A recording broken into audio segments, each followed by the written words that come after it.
Hello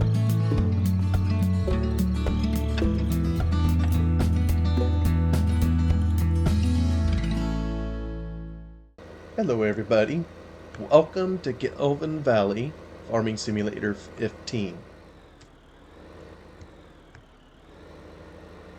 We are in the middle of picking up bales, and I think we are almost done with the exercise. I'm using a rented tractor, rented trailer.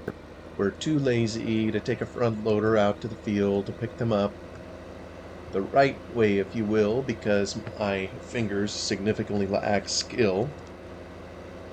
So, we're using this fine auto-load trailer, and like I say, maybe just one more load and we may be close to done. As I do this here, I'm going to wind up my timer provided to me by a good friend Atomic. If I can do it. Oop, I need to turn the corner here. Maybe you can hear it ticking in the background. Oh, I'm going to end up in the ditch. That's what happens when you look to the side. I didn't turn my beacons or anything on, so I'm probably going to get in trouble with the local authorities. But that's all right. We provide a powerful lot of economic activity to the valley, so hopefully they won't be too upset with us. Before I get into this episode too much, the past couple episodes, if you've seen it before this one, you've probably noticed that they're set up a little bit differently. And I'm going to just admit straight out here again, I am not a professional YouTuber. And I mean, anybody can tell that just looking at my videos. And I have received a ton of help from a good friend that I met quite some time ago. I know I've mentioned him before in here, Atomic 67. He used to go by the name of Eustace Farmer. Maybe some of you listening have heard his videos. You really need to go look at his channel. He's a much better artist and YouTuber than I will ever be. But I think I may have met him when I was asked by the map author of Gelvin Valley to help test his map before it was sent out to the public. And somewhere in there, I met Atomic 67 through FSUK, where, oh, I'm always going too fast. FSUK was a forum. I know I've mentioned it before. I won't bore everybody by repeating it, but you meet all kinds of people through social media or a type of social media, and that's kind of how I met him, and we've just become more and more acquainted over time. And he has just helped me so much. I've told him again and again, I have no idea how I can properly thank him. When I mean, this is where we're all different and we all have our skills. I am not an artist. I'm more of a technical person. That's probably why I took up the discipline of accounting. That's just how my mind works, if you will. So I don't have many of the skills that he does. Maybe let's take a look and see if we've got any more bales. Just scanning the map to see if I see any on the map, and I don't, so I think we're going to take it to market, and we're going to be ditching this trailer here. Atomic 67 has loads of artistic skills. Anybody that's watched his videos has seen the effort he's put into them, with the stories that he tells or has told in the past when he did that style. You've seen the animations he's made, or maybe you've just seen those things and you wonder how those things are there. Maybe you don't wonder about that at all. You just see a nice presentation and go on to the next video or whatever. Well, all of it takes a lot of work in the background, and since I have none of those skills, You know, I've tried to do whatever I'm doing on YouTube, just kind of on the, oh, what do you call it? On the cheap, on the, I try to make it as easy as possible. You know, one of the first videos I think I sent out, I only recorded gameplay, then I added audio comments from me or whatever, and there was no thumbnail, there was no animations, none of that. So anybody looking at the past couple videos, and this one too, will start to see some different things happening in my video. You know, one of the things Atomic has helped me with is the thumbnails, you know, that I make each time. He gave me a template with all the elements, meaning the font, the background, the numbers, and so forth. And then inside that, with each episode, I try to take a picture somewhere on the map or whatever that maybe shows what I was doing that particular episode, and that's what I put in there. So he's the one that helped me do that, and I think they look so well. His part of it looks good. Okay, car. All right, you know what? I'm just going to drive through you because I can. And so he kind of helped me with that. He created what are called end tags, which are something that come at the end of these videos. And oop, boom. Okay, we are done, folks. And you know what? I'm just going to hop out, and these fine folks here in Gelvin Valley are so good with their equipment recovery. I'm just going to turn it in the lease here. I got to be careful. Aha, here we go. We'll return that. We will. Where's the bale trader? Maybe the end here. Oh, yeah, red. Boom. And I'm going to tab back down to my vehicles here. I think the next step I need to do in farming, now that the fields are clear, I'm gonna once again rent a roller, and this time instead of chisel plowing them or whatever, I'm only going to run the roller. Now I can't remember, where was that roller hiding? I almost wonder if it was hiding in with the cultivators. Aha, here we go. I'm gonna rent it, and we got quite a few fields, so I can't remember how much I need it for. So I'm just going to get it for 3 hours, I think. Yep, and then I got to take a trip over to get it. So we're going to put on our beacons and head cross country to go get it. Now, anyways, I was saying, Atomic has given me just tremendous help. I think I was talking about the end tags. And this is all new terminology to me because, again, I'm not a YouTuber, so anything discovered here for me is new. You know, I'm like anybody else. I would click on a video, watch it. Some videos are good, some are not so good, and I'm none the wiser. And I don't consider my videos very good, by the way. They are what they are. If there's any good in them, it's because of, you know, what Atomic has helped me with.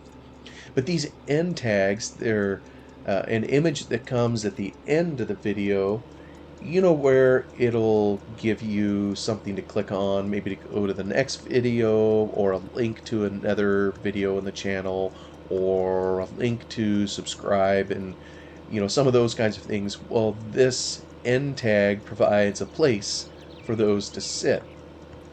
And even as I talk about it here, I still haven't uploaded these other videos I've made where I've had to, it's a whole new world to me to learn how to render video or edit videos rather. And it's not very elaborate at all. You know, I'm just putting in my thumbnail, I'm adding, oh yeah, there's one other thing that was added that Atomic made for me here. Boy, probably in the last week, 2 weeks, I can't recall. He made me this animation, which you've all seen, at the start of this video or whatever, and it shows kind of a tree growing up, and it's, I didn't time it, I don't know how many seconds long. It's just nice and short and sweet. Something to put kind of at the beginning of the video, which I'm learning how to insert that in the editing software. And I use DaVinci, I think it's called, for doing my video editing. And I say my video editing as if I've done a whole bunch of it. Really, I've done precious little. It's, you've all heard me probably cough and sneeze and what have you in here, and by all rights, what I should do is go, nope, it isn't showing something here.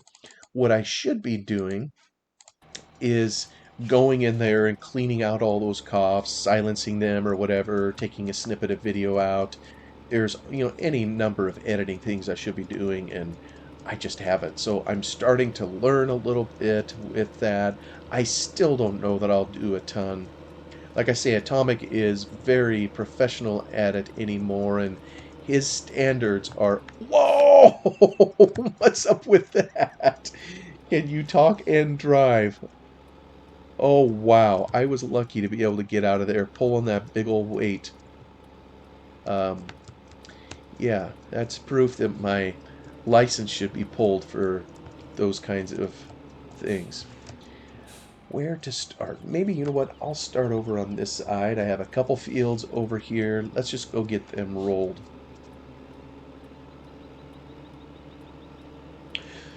So I really, really appreciate his help, and he's even going to be helping me on this DaVinci thing, for tips and tricks on how to use it. I think he uses something else, but it's similar to in terms of process or whatever. And so I'm trying to learn the ropes a little bit and hopefully make these look a little less amateurish, although I think that's kind of a losing battle.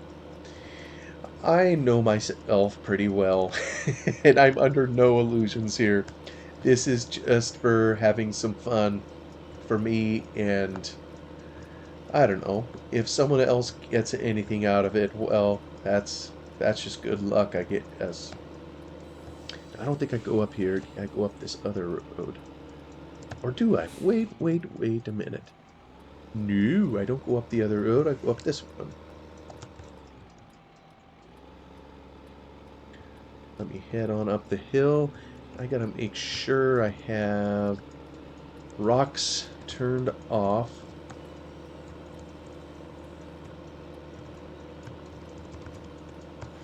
Yes, all we're gonna do is roll. So Atomic, if you're listening to this or ever hear it, really grateful for your mentorship on this. I'm afraid you'll never turn me into an exact clone of yourself, but I really appreciate your generosity and help, and I think that's just wonderful when people help one another with this. And by the way, I am not the only person he has helped. There's been lots of names of popular YouTubers, and I won't name them here because I don't think I could name them all. That's up to him, but loads of them that he has helped over the years with his artwork, with his counsel advice, and there's so much more to him, and probably really to anybody that sits behind a microphone or tries to make these. There's way more there than maybe meets the eye or what you just see in the channel. So Atomic, again, thank you so much. Really appreciate you. And more than that, I mean, let me just say this. I consider Atomic a friend, even though I've never met him. And that's really all I want from him, if I can put it that way. And I guess part of being a friend is helping one another, and he's just been very kind to me, and I can't say enough good things about him, and just really appreciate all that. So Like I say, I still don't know that I can thank him proper, but I hope this at least is a small start. Anyway, here we are to our first field. So, oops, we're going to get this puppy going in the field. Now, as we roll it, in real life, I don't think it would do this. It's going to put down, as we've seen in the past, the cultivated texture. I get all that back up.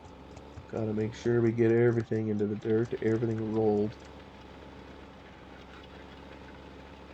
And I gotta say, based on where I live and the farming activity that I see here, bringing a roller into the field following harvest isn't something that I see done here, so it isn't something intuitive that I would think to do.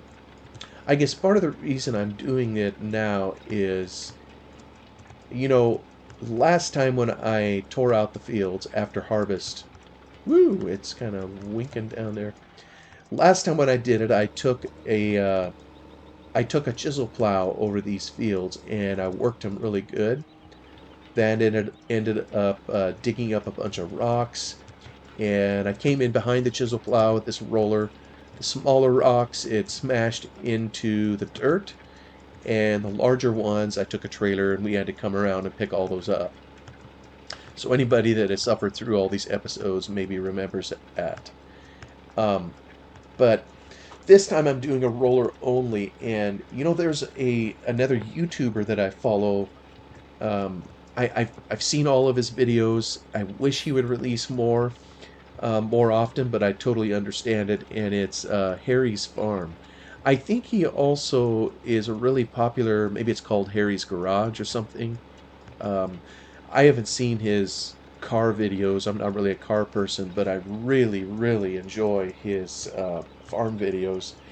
And one of the things I've seen him describe in there is, he doesn't do a lot of tillage on his farm anymore, but one thing he does do is following the harvest on some of his fields. I don't think that's all of them. He takes a roller out there and rolls the field. It's actually one of the bits of tillage or field work, if you will, that he does versus I think he has a contractor come in and plant it for him, probably following the roller bit. So some guy with a proper setup comes in, and I think he also hires a contractor to handle the chemical application and fertilizer. So really, it seems like the only things he does in the field, at least from my observation, is rolling it um, or harvest. And I can't remember if he did any baling. I kind of think he had a contractor handle that too. And you know what? I totally get it. I mean, these machines are very expensive, and sometimes it's more cost effective to pay someone else to do it, where they can purchase a machine and they can spread the cost of it over lots and lots of acres, so they're able to make some money on it. The farmer's able to make some money because, let's face it, a lot of times you get a big old machine and most of the year it just sits in the shed unused, and so it's only used for just a few days, relatively speaking, out of the year, and that's an enormous investment to just have sitting there doing nothing. So I totally get it. Although probably most farmers, if they really had their druthers, they would want to do all the work themselves. At least the farmers that I've met. Um, Maybe not. Maybe there's always things a farmer in real life wouldn't want to do. Just like there's occasionally things in Farming Simulator that maybe aren't our favorite things to do. Um, but anyway, because he talked about this in his video, I'm gonna just come out here and roll my field. So if anybody from the UK watches this or anywhere else, to where field rolling takes place, maybe you could elaborate in the comments or indicate why this is done. I'm trying to think. I mean, this and the roller that Harry's farm used looks similar, I guess, in many ways to this one here. It's just some big old heavy rollers that he's taking over the field, maybe to smooth it up. I'm not really sure. Yeah, I'm just not really sure what all it does. And were it not for GPS, I don't know how he would be able to tell where he's going or where he's been. Speaking of GPS, let's try to get this in here. Let's get a proper. I can try to. That's an offset. Work width will get down just a wee bit. How about that?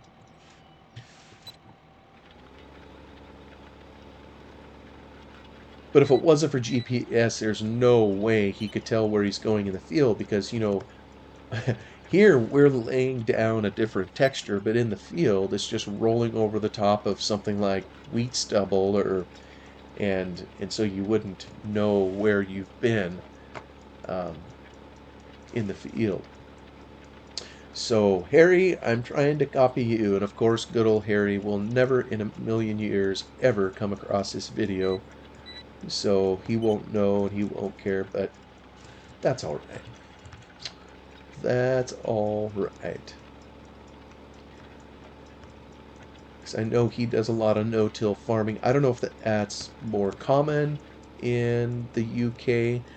I know there's no-till farming that happens here. I mean, in the very state that I live in, I know on the eastern side in particular, it happens quite a fair amount where they have cereal grain crops. And I know I've been over there to visit a friend of mine who farms over there, or he did in the past, and it was 100% no-till. It was pretty rare that they would rip up a field. But over here on where I live, kind of in the Willamette Valley of Oregon, I live in the country, so I get to see farming practices firsthand all the time. And the guys around here, for the arable farming, they totally work the field.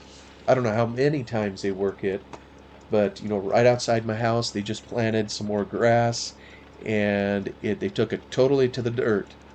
So there must be a reason, you know, there must be a reason that they would do that. It obviously comes at great cost to take all that machinery out there, especially with diesel prices the way they are anymore. So there must be a reason that they would do it that way versus trying to no-till it into the soil.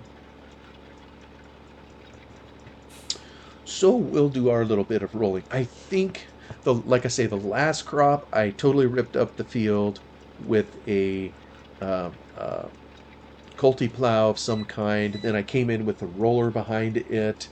The time before that, I think I did a no-till, and I might try it more often in here. The trouble is, I couldn't see where I was going. I would try to plant it, and it didn't look different enough. I maybe should have used GPS somehow to help myself out. But I had a hard time. This field might not have been so bad, in the canola. But over in the wheat stubble, when you combine it and get down to the bottom, it looks pretty similar to the planting texture. So it was kind of hard to see where I was going. The time before that, I think some of it, I try not to just use the Colty plow, or I'm not even sure if I'm using the right term, the chisel plow, whatever it is. I try not to just plant behind it in real life, I don't think that's something you would do. It, if you plow a field, which is essentially what's happening, you're leaving a whole bunch of furrows that is just soil that's scraped up and flipped over. There, you really have no business trying to plant it directly. The game will let you do that. It'll let you get away with that, but that isn't really something you would do in real life. And same thing with running a, um, uh, I keep wanting to say Colty plow, chisel plow. it's intended to be a deep ripper, maybe to tear up a hard pan kind of under the soil for compaction and whatnot. But you need to do something more to the surface to make sure it's fully ready for planting and to prepare a seed bed. So, so anytime I've tried to use the chisel plow in here, I feel obligated somewhat to come in with a roller or with a cultivator of some kind to smooth it out a little bit more before I just drill in the seed. So who knows what I'll do next time? Who knows what all people are gonna tolerate having to listen? And maybe there's nobody listening to this now. I mean, goodness, what episode am I on? I got my notes here somewhere. Yeah, this episode 115. My goodness. I never imagined I'd be 115 episodes in. Reminds me of Reefy 1952 and some others that once did a massive long series, I think, on Old Ridge Farms. And I'm still in the process of listening to it. Haven't gotten through all of his episodes and stories, but I think his episodes, maybe as a general rule, are a little bit longer than mine. So, I mean, if you make each episode 2 minutes long, well, you could have 1,000 episodes in a hurry. But yeah, we're just doing the best we can. I'm trying to think, even as I put this in here, um, what I'm gonna do. Right now I'm preparing for the next seed, and so the next seeding, I need to figure out what to put in. And even as I look at this field, this was canola. I think we got lucky with the canola in here. We happened to have a great demand, so that boosted the price, and I think we made some decent money off of it. But by and large, as a general rule, I don't know that canola offers as much profit potential as, say, wheat or barley or some of the other commodities. Um, Maybe, if for no other reason, than it doesn't have straw. So, at least with the barley and wheat, you have a straw product to kind of bale and take off the field and use to get a little bit more profit to help make some money. So I don't know that I'll be doing much canola anymore, at least not while I'm trying to build my humble little farm here and generate some wealth. And it's so pleasing, I gotta say, to be out here in the field doing this. And I look up in the corner and we have almost $82,000 in the bank. I don't know about you, but that really feels good. I think I still have a $200,000 loan, maybe. So I'm not out of the woods yet, but I'm trying to figure out what to turn to next. I know kind of the main area that I've been using for my farm, kind of right in the center of the map. I think that it's either cattle or hogs that you can have there. And I didn't keep any grain, so I have nothing in the bins for that. I don't have any straw, so I can't have any bedding. So I think it's probably premature if I would attempt to set up with some animals at this juncture. Although there's a couple meadows around that I could probably go cut some grass. Sheep, is probably the easiest one to get into. Sheep, I think, is up in, or down rather, by between field 40 and 41, kind of in that area. So I think all you got to do is give them grass, right? And for that, they will kick off wool, and we go pick it up, and that's that. I think it's that simple. So probably if I got into livestock, I would get a little bit of sheep. Thing is, and I've never run a pencil on this before, and I maybe should. I mean, I'm an accountant. I should know how to do such things. Is just what the profit potential is on sheep and that kind of thing. So I'm trying to remember. You know what? Let me go check right now. Maybe we have, well, I probably sold it. This is what we own. Oh, I do have one of these. You know, I could, yeah, I own one of these. All I got to do is cut some grass. I have a mower.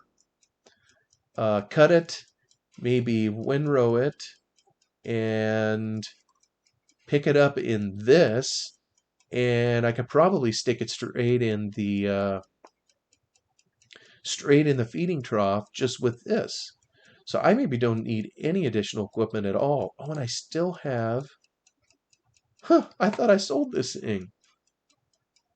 I don't know about you, but that was a whole lot easier using a square baler kind of this whole time rather than this round one.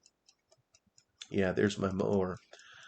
Okay, well maybe I could get into sheep and then get into, you know what, I bet it's hogs. I bet it's hogs that are on the home place there because I think I planted some crop over in the area that's intended as a pasture. Well, listen to that. Atomic 67, that was for you. I don't know if anybody, yeah, I'm assuming you heard that. That's actually pretty loud. He got me this timer. um, the last episode, I think I forgot to turn it on. This one here, I remember to turn it on. It helps me remember when I've reached 30 minutes in a particular episode. I don't know, there's nothing magical about 30 minutes, but it helps keep me on track. So it kind of made me jump. It's right here beside me on my computer, and I wasn't paying attention to it at all. So yeah, boy, if it disturbs my nerves too much, I may have to see if there's a silent mode. Well, we have finished rolling our field here. Oops. Let me see if I can pick this up, roll it up, and we're kind of at the end of this episode, so we'll continue it in another one. Thank you so much for taking time to watch this, whoever you are. Hope you have a wonderful day, and I will see you on the next one. Goodbye for now.